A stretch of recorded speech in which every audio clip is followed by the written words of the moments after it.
ఇంకా నేను ప్రమాణ స్వీకారం చేయలేదండి, చెప్పట్లేదు. అయితే ఇప్పుడు రెండోది మీరు రుడా దీని మీద కరప్షన్ గురించి అడుగుతున్నారు. సో ఈ కరప్షన్ అనేది అంటే ఇంకా రుడాలో ఫస్ట్లో రాగానే ఫస్ట్ థింగ్ ఏంటంటే కరప్షన్ రూట్ అవుట్ చేయాలనేది ఒక ముఖ్య ఉద్దేశంతో పనిచేయడం జరిగింది.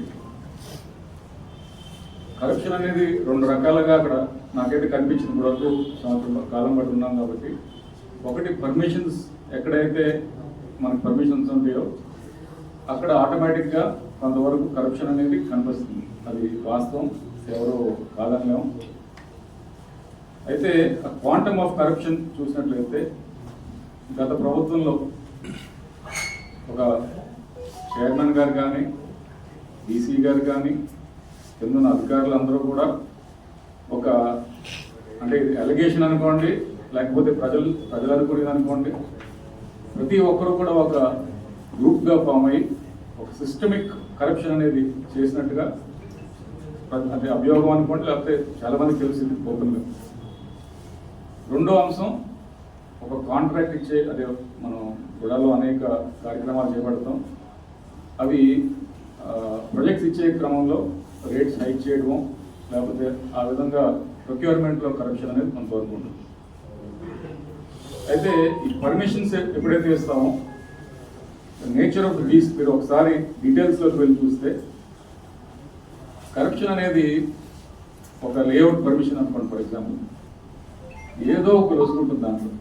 అంటే ఒక రోడ్డు ఎక్కువ వేసేది కొంచెం సన్నగా వేయడమో, లేకపోతే ఎక్కువ రాబట్టుకోవడానికి కొంత రూల్స్ ఇటు అటు డిస్క్రిప్షన్లో వారు చేయడమో ఏదో జరుగుతుంది.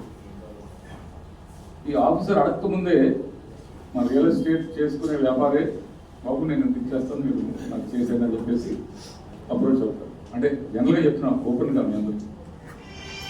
ఇది ఆఫ్ చేయడం ఎవరికి బహుశా సాధ్యపడదేమో అని చెప్పేసి నా అనుమానం.